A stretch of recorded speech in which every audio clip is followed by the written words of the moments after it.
Have you ever wondered what happens when a woman walks into a royal palace and the door behind her locks forever? In a place where every gaze must lower before the leader, there is one woman who dares to lift her head, always smiling, always flawless. Her name is Solju, the First Lady of North Korea. In her hand are luxury Dior handbags. Behind her, a private jet, golden palaces, and a power draped in velvet and silence. But don't let the elegance fool you. She has no phone. She cannot choose her friends. She is forbidden from speaking to any man except her husband. She lives like a symbol, but that symbol is not allowed to falter, not even for a smile. From a gifted singer to a fashion icon, from the stage lights to a life locked in silence. Solju may be one of the most mysterious women in Asia, where grace comes at the cost of an entire life. And today we're stepping through those golden gates to find out, is she truly a queen or simply the most beautiful prisoner in the world? Don't look away, because the truth behind this woman is almost impossible to believe. Now let's go back in time to where it all began, with a little girl born into one of the most privileged classes in North Korea. The origins of a destiny. If you've ever wondered how a young girl became the most closely watched woman in Asia, know this. It didn't start with power. It started with a voice. Born in the late 1980s in an elite family in Pyongyang, Solju didn't grow up in the shadows like millions of her fellow citizens. She never stood in line for food, never lived in a dark, broken apartment. She was part of the lucky few, a class protected and raised to serve the regime. Her mother was a respected obstetrician. Her father an esteemed academic. In their home, Reed grew up surrounded by pianos, vocal coaches, and ballet lessons. Not to become an artist, but to become the ideal face of a nation. But then something happened. Something no one dares to speak of today. Solju revealed a rare talent early on. Her voice, clear, warm, emotional, could silence entire halls. She wasn't just beautiful. She had presence. She had power. She had something magnetic.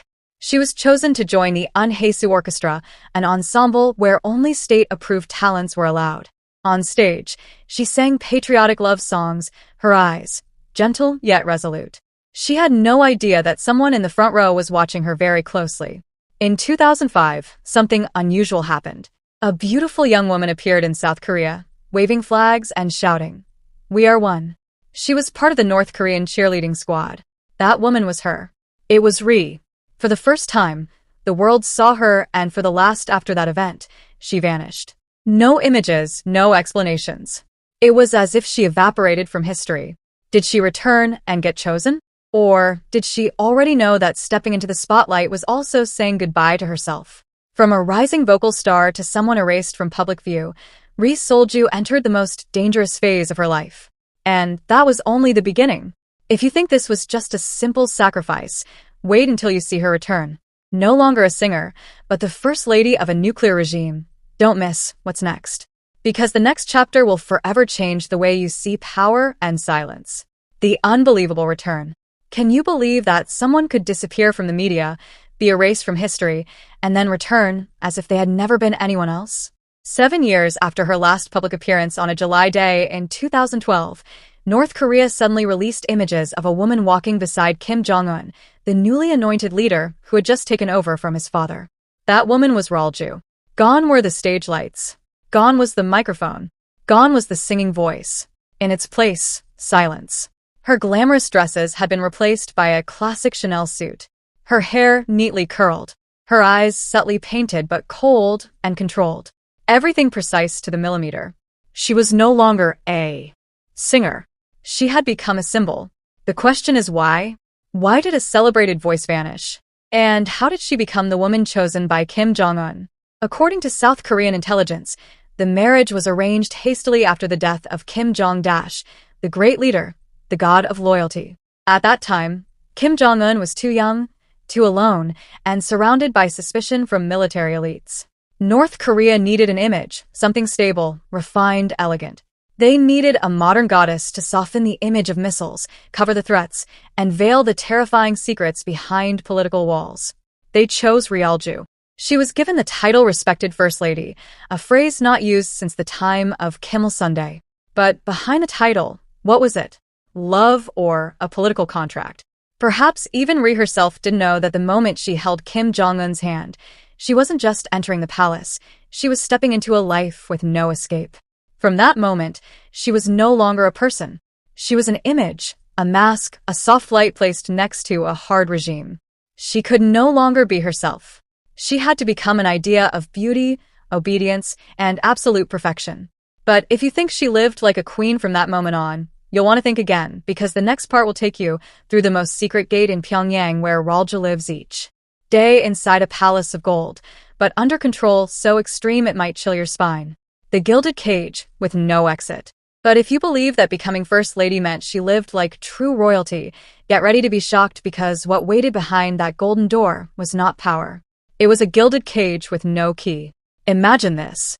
You live inside a 12 square kilometers palace. It has an Olympic pool, private spa, a nuclear bunker. But you're not allowed to leave. Not even one step, not even alone.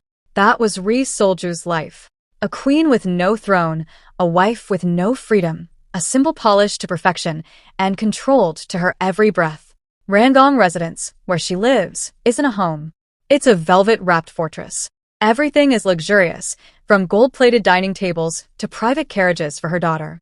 But beneath all that Italian marble is a 247 surveillance system built to monitor the very woman the country claims to revere. She has no phone, no social media, no right to talk to old friends, family, or any man except her husband. Even her hairstyle must be approved in advance. Worse, even going to the bathroom requires notifying her guards. Can you imagine? A woman once free to sing on stage now can't make the most private decision of her own body. Every appearance Ri Solju makes in public is choreographed like a political film. From her neutral Dior dresses to the way she tilts her head to the crowd, smiles for exactly 3 seconds, and steps back 2 steps when Kim Jong-un exits a car. Everything is rehearsed. Everything is theater. In a regime obsessed with controlling even human emotion, she is not allowed to be wrong. Even a misplaced glance could shake the palace. That is not marriage. That is a contract for survival. A golden shackle. And the most terrifying part in North Korea, there is no such thing as divorce. Once you become Kim Jong-un's wife, you are his wife until death. No way out, no choice, no tomorrow. So, is our Solju truly living or just performing? Is she a powerful woman or a reluctant actress trapped in a never-ending play? But that's still not the darkest part, because in the next chapter, you'll uncover this truth. Her smile might just be the mask hiding a silent war. A war between the most powerful women in Pyongyang. And that war is anything but elegant. Don't leave this video because what's coming next is dangerously real. The silent war between 2 women. If you think our Solju is the only powerful woman inside North Korea's palace, think again because there is another name quietly weaving her influence behind the scenes. Her name is Kim Yo-jong. She is Kim Jong-un's own sister and the only family member allowed to stand beside him at high-level events, shoulder to shoulder with generals, sometimes even giving orders. Unlike Ri, who appears in soft lighting with Dior dresses and elegant smiles, Yo-jin appears like a cold shadow, sharp, unyielding. She doesn't need a microphone. Her stare alone can silence a room. And in global political circles, many believe Yo-jang isn't just the sister, she is the hidden successor. Then in 2020, the world witnessed the first sign of this silent war between the 2 women. Though no one dared to name it, South Korea received leaflets defaming Ralju filled with disrespectful doctored images. It seemed small, but days later, North Korea blew up the Inter-Korean Liaison Office, one of the few diplomatic bridges between the 2 nations. Who gave the order? Kim Jong-un, possibly. But many analysts believe it had just given a stern warning to the South. She stood behind the regime's toughest statements.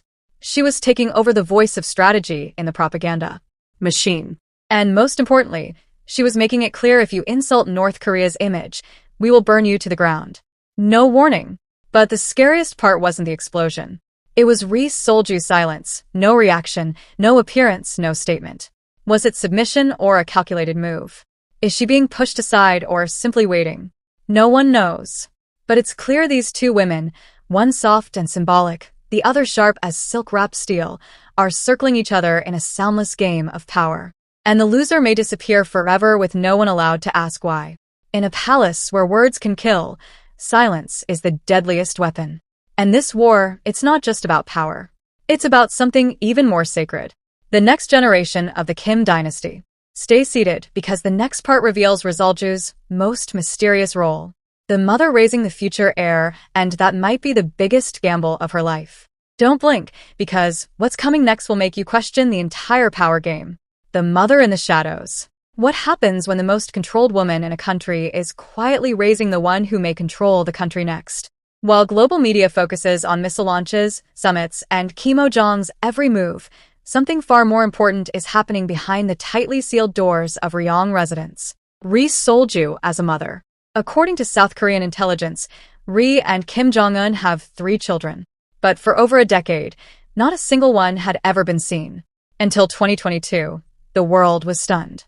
Kim Ju, their daughter, suddenly appeared at a missile test event. She stood tall, wore a black coat, looked calm and confident, and was bowed to by high-ranking generals. This wasn't a family visit. It was a silent declaration of the next possible heir. Jo doesn't attend public school. She hasn't studied abroad. All of her education takes place in a top-secret facility taught by hand-picked experts. What does she learn? Beyond academics, royal etiquette, political strategy, diplomacy, public speaking, horse riding, shooting, swimming, even skiing. Each skill a symbol. In North Korea, to ride a horse isn't just sport. It's a leadership statement. And the one believed to be behind this training journey is none other than Ri Sol-ju. She who is stripped of her own identity is now shaping a stronger version of herself. Sharper, colder, built to survive the throne that her father sits upon. Perhaps Ri no longer dreams of freedom for herself, but bets everything on her daughter's future. Because if Jo truly becomes the heir, it will be the first time in Kim dynasty history that power passes into the hands of a woman. And if that day comes, then Ryalju won't just be a symbol. She will be the mother of a new era. An era where succession isn't just by blood, but by strategy, by silence, by a mother's eyes watching.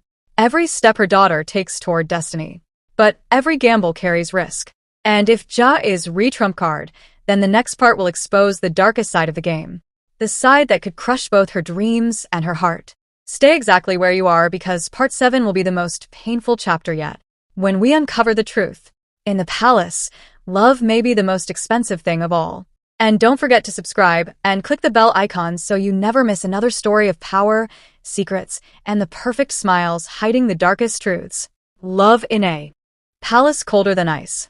If you think palace life is all sweet hand-holding and loving glances, ask yourself, why has the world never seen Ri Sol cry?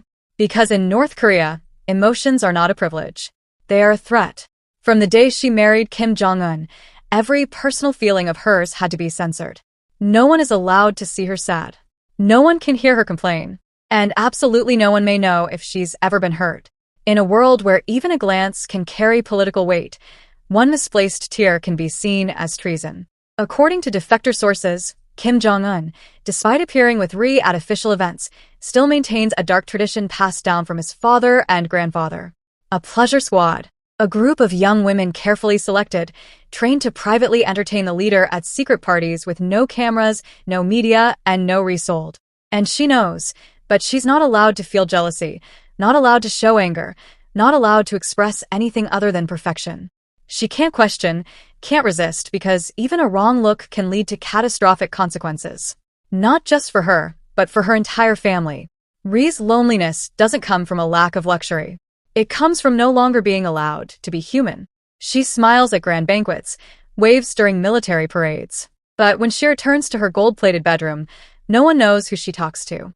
No one knows if she sleeps well. No one knows if she dreams at all. She lives beside the most powerful man in the country, but never knows if love is real or just another part of a lifelong political contract. And if you think that's already heartbreaking, wait for the next part.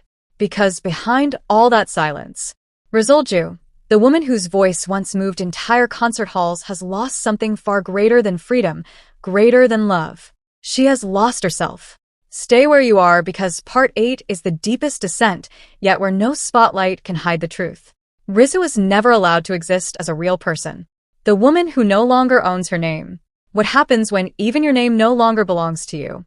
When our soldier became First Lady, her life didn't just change. She was changed into someone else. All information about her past, her singing career, family, friends, childhood vanished from North Korean media. Every recording of her emotional voice on the Unhaesu orchestra stage erased.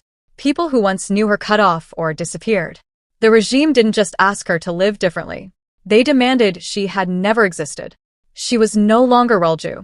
She became Madam Kim Jong-un, a living symbol, a national role model, a perfect mask representing elegance and stability to both the people and the world.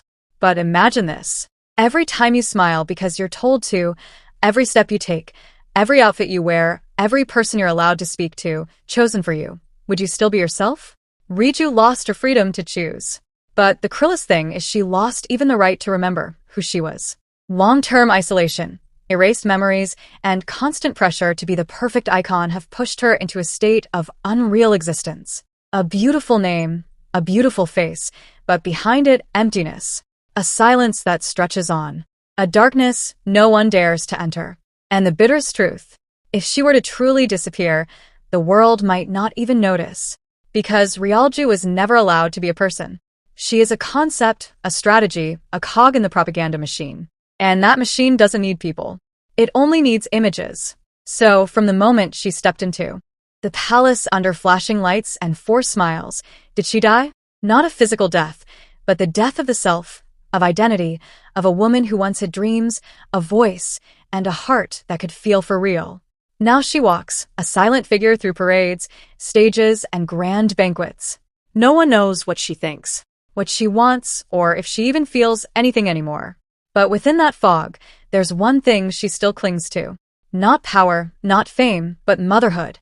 And in the next part, you'll discover why she continues this performance, not for herself, but for a small child who carries the bloodline of an entire dynasty. Stay with us, because Part 9 will take you to the deepest chamber of sacrifice where motherhood becomes the only shield between one woman and the darkness of power. Motherhood in the heart of ice. You can live without freedom, without love, even without yourself. But can a mother live without her child? That perhaps is the only reason left. The only reason keeping Ri-Solju inside that gilded frozen cage. When every freedom has been stripped. When her identity has been erased. When the eyes of a nation only see a perfect First Lady. Yet no one knows what she thinks. Her role as a mother is the last piece that remains intact. To the world, she is a symbol. To Kim Jong-un, a part of a required image. But to Ju, the daughter rumored to be the heir to the Kim dynasty. Ri is everything. Only in that child's eyes does she still see herself as human, as a mother, as a safe haven, in a palace full of fake smiles and silent watchers. Ri-Solju couldn't choose her own life, but she might be shaping the life of her daughter. And that alone, that final piece of power, is enough for her to continue existing. According to intelligence sources, Ju is raised under highly controlled conditions.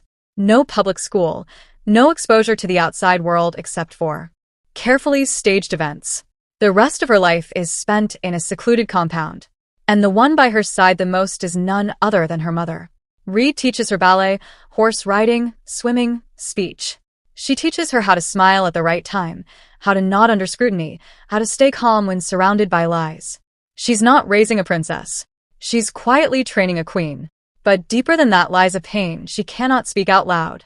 That perhaps she's passing down a different kind of cage, bigger, more beautiful, but still a cage. She doesn't know what the future holds. Will her daughter ever be truly loved? Or will she too be swallowed whole by the same machinery that trapped her mother? And yet amid all that uncertainty, Ryalju holds on to one truth. As long as she is present, Ju still gets to be a person. She can't save herself. But if she can protect her child, then every role, every forced smile, every breathless silence becomes worth it. And if you ever thought Ri was just a symbol crafted by power, the next part will make you think again. Because sometimes the most powerless person holds the deepest secret of the entire regime. Stay with us. Part 10 will peel back the final mask. When a symbol collapses, what if anything remains? When the symbol falls, what's left? Have you ever imagined living your entire life as a symbol? Until one day, even you forget what your real face looks like. That's the question Riju must ask herself. A woman with no scandals, no voice, no social media, not a single chance to write her own story. She exists like a delicate flower coddled by a state-run media machine, but lives in the shadows of a cage no one sees. Her image always radiant, but the person behind it may have vanished long ago. At military parades, she walks beside Kim Jong-un with flawless poise, steps as soft as silk, head held high, never missing a beat. At every summit, she embodies the image of a modern North Korea. Graceful, elegant, controlled. She plays her part so well, even the outside world believes she's living the dream of every Asian woman. But behind that illusion, who knows?